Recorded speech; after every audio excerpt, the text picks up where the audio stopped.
Hello everyone, welcome back to another video. In this episode I'm going to show you everything that we need to replace on my Forester. So we're going to be taking the wheel off, we're going to be inspecting all the suspension components that we're going to have to replace.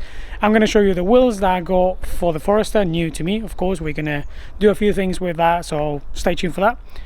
And as well we got some new equipment for the unit, so yeah, let me show you all of that. But as usual, before we get too deep into today's video, let's roll the intro.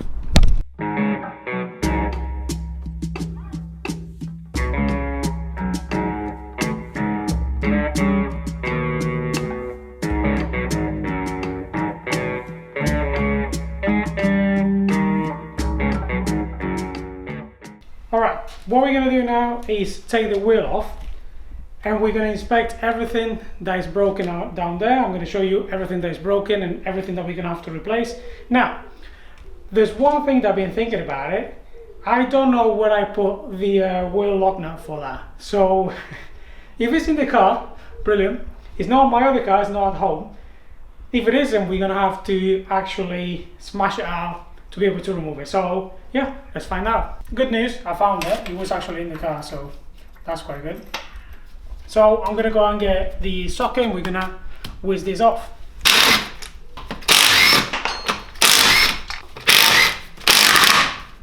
Well, let's see what we got. So I mean, to be honest, on the inside it looks quite good. Looks quite good inside. There's nothing broken there. I mean, of course, yeah, we got that there, but yeah, it looks quite alright. Now that the wheel's off, we can see exactly what the damage is, and as you can see, the shock absorber is bent like quite a lot. Look at that. But the actual spring itself is in good condition. Nothing is broken, and so you can see still there. So that's one of the things that we're going to have to replace. We already got the shock absorbers, as I said in one of my previous videos, and as well as you can see, the track rod end got a big hit right there, and so we did the suspension arm right there. As you can see, it's cracked. The drop links look actually all right, but I might get just some new ones just because. And I don't really know how the axle at the minute is, but if I'm honest, does not play on the wheel bearing or nothing like that, which is quite good. To be honest, I was quite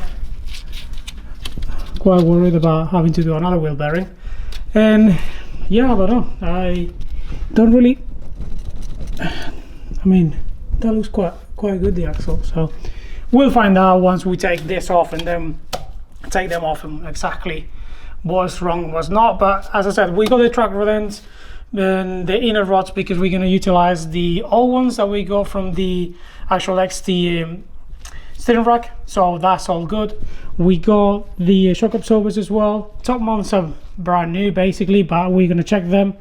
And we got the new wheels, and I think, to be honest, the only thing that we have to buy is going to be the wing right here, and we're gonna have to buy a new door. And apart from that, I think, fingers crossed, that will be it. So yeah, very happy with that. I mean, could have been way worse. We're gonna go and pick up the wheels that I bought off my friend Ben. We are probably an hour away, so let's get there and let's go and see the wheels. After a long 4-hour round trip, we managed to get the wheels for the Forester from Ben's house. The M6 was fucking shocking. If you don't know what the M6 is, the M6 is basically a motorway here in the UK. And yes, it's horrible. It doesn't matter, not the surface, well, some places, but just the traffic is insane because it communicates, it connects with all the motorways, and it's just a ball ache all the time. But we're not here to talk about motorways, we're here to talk about the wheels I just picked up. So let me show you. So here they are. They are a Impreza GC8 wheels, so basically the classic Impreza now.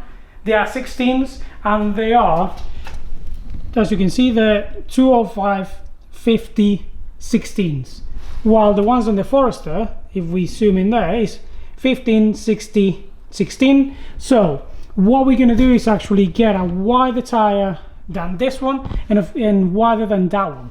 So we're gonna get the offset of these wheels is different to the ones that the Forester have. I think the Forester are 48 and these ones are 53 or something like that. I'll make sure if I'm wrong I put it here. But the issue that we're gonna have is that the wheel is gonna sit closer to the actual suspension. So what we're going to do is go all around and put a 10mm space. I think that's what I'm going to do, and I think I'm going to go for 225 55/16 or 235 55/16. I'll see which one fits better. I'll show you once we get to that point, but yeah, let me show you the wheels.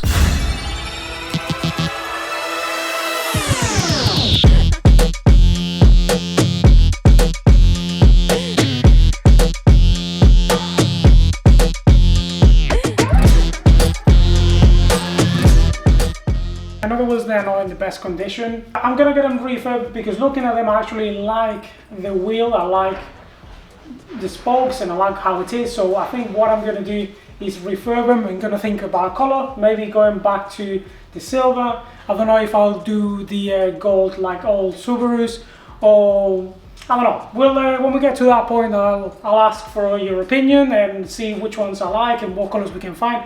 But the most important thing is now we go 4 wheels that they are exactly the same and 4 wheels that they're actually not broken, like the one that you can see over there. So I don't know if I'm gonna just run them like they are for now, and then of course we're gonna put some tires and stuff like that, and then what I'm gonna do is refurb them, or we're gonna refurb them once the car is ready to go back on the road, just to have it and enjoying and have something very nice to look at, even though the rest of the car might need a paintwork, but that's for another time. But yeah, let me know what you think. I really like him. I know they are 16s and I could have gone for 17s or 18s, but I'm not trying to break the bank. That's not what I'm trying to do. I'm just trying to put a set of wheels that they actually look good, but without being too pricey. And I think, you know, if we can refurb them and have some nice color in there and make them look good, I think it's worth it. So yeah, let me know what you think. Here we go, a Wild Lee trying to put together a spring compressor, because I don't know where in the video this is going to go, but basically we got a spring compressor which we're going to put somewhere in there. I know it's a bit of a mess, wheels everywhere and what have you, but yeah, the idea is probably to put it there. We clean this area so then we can access easily, but at the same time we don't have it right in the middle of the actual unit, so it's okay to actually access to it. Anyway, I'm just rambling now, but yeah, I'm excited because then we can do, as I said, when I got the wheels, we can do the springs here. We can take this side and that side, put it on the compressor, and then we don't have to pay anyone. We can do it ourselves. All right, so this is the vision. Basically, we want it right there, because what we're thinking is that we want to get a press, so then we can move this jack here. We can move it somewhere else. These wheels are going to move as well. These wheels are going to get on the Forester eventually as well. So that is the idea. Yes, we're going to move all of that. It's not going to stay like that. But that's the idea, because it's out of the way. And as I said, we can get a press on the side and it'll be, I think it'll be perfect there. So yeah, we're just going to have to drill it. It looks very nice, but what is funny for me, I don't know about you, Lee, but it just looks so tiny. Yeah. It looks so tiny compared to the, you know, the whole unit that, you know, I'm grateful for, you know, don't get me wrong, but it's so big. Oh, it looks massive. So yeah, go for it, Lee.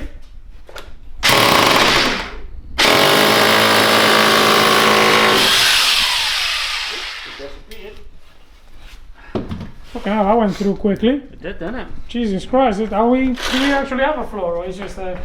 I don't know what that was. Don't ask questions, it's alright.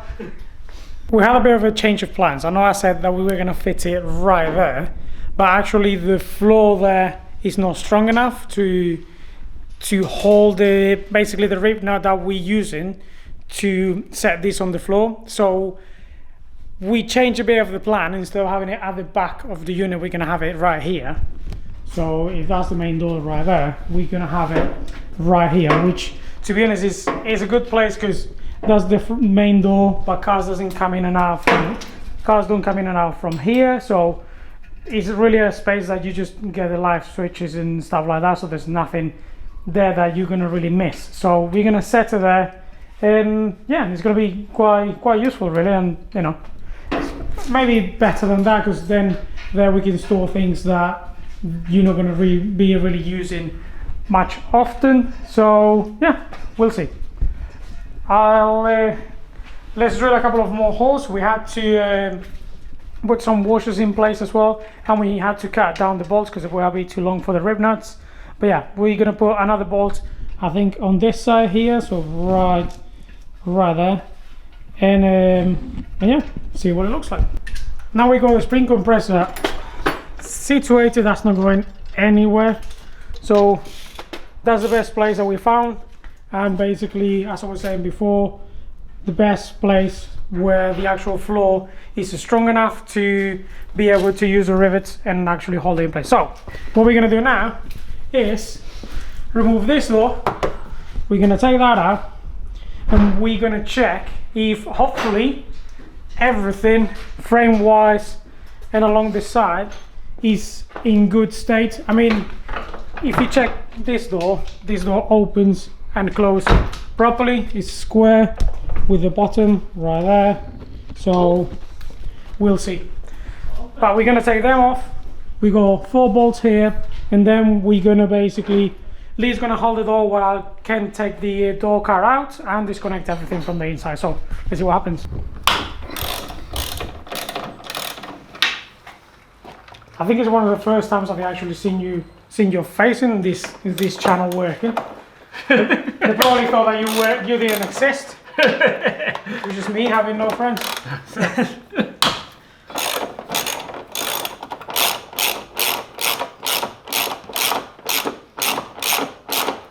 Well, fucking hell, Lee. You didn't even let me clog the... Alright, so if you want to bring the jack? Yeah, I got it. Alright, so you know, that was easier than actually expected. Way easier. Man, I'm so happy there's nothing to move. Looks good in there, doesn't it? Man, nothing to move. I'll get you to see this tag in a minute, but let me open up a bit more. Right there, I think. Well, yeah, I think that'll be it. Keep going. Come on, baby. you should have it. There we go. Look at that. Yes. You beautiful. There we go, that'll be good. Man, look at this, look. Just that there is the only thing they actually touched. You can see, I mean, there's nothing being moved up here. This is all nice, there's no kinks whatsoever. I mean, you've seen that one where the wing hit right there. That one right here. But nothing to do with the actual door itself. That looks straight as it was. So I'm very happy with that. This panel here seems straight. Nothing here seems kinked. So the only thing, if anything, is right there. That's the only thing. And the rear door closes properly and aligns properly as well. That hasn't been moved. That's on the marks. So I'm beyond fucking stoked with this. Now that the door is out, we basically took everything that we needed to remove with disconnect. So what we're going to try to do is maybe try to see if we can make this door like open and close while we get another door. But the most important thing that we notice is that it seems like that top in there is okay. It seems like that's how it is. But the bottom one, if you look at that, you will see, just give me a second. So that looks like there, like right there. It looks like that is actually gone in. So it's a bit of a kink here, if you like, a bit of a push there, but mostly there. It's not that bad. It's not actually. We can actually work it out, can we, Lee? That can actually pull out. So it's not as bad as it could have been. Hasn't moved anything else. So what we're gonna do is what we're talking with Lee is like we're gonna check that side. We're gonna mirror image this one, that side to this side, and see how far things has to go. If this has to come out a bit more, and of course that one is going to have to come out, but see how far this have to come out. And then when we get a new door, or new to me, we can put the door in and do the last measurements if you like. We've been bashing the door, as you can see right there, so we can actually make it come out a bit more. And so we've done here, and when I say we, mostly Lee, because he got more experience with this than I do. Not crashing cars, that's not what I mean. no, that's not what I mean. I mean like repairing them, if you like. So yeah, as I said before, the only bad bit is that bottom one, but we think we can pull that out. It's not too much of a kink anyway, it's not too much. It's not even a kink, it's just like being pushed in. So I don't think it would be that bad, but as you can see right now, we took one of the bolts and we sort of adjusted the hinges, and the door closes. Yeah, of course it's not going to be perfect and there's a bit of a gap there, but the window and everything now is properly closed, and we can open and close. I mean, I just hit it with a jack, but I don't care about that. So yeah, we can now actually open and close the door this side. And just for people that don't believe me, look at this. That is fucking straight, right? So there's no issues there.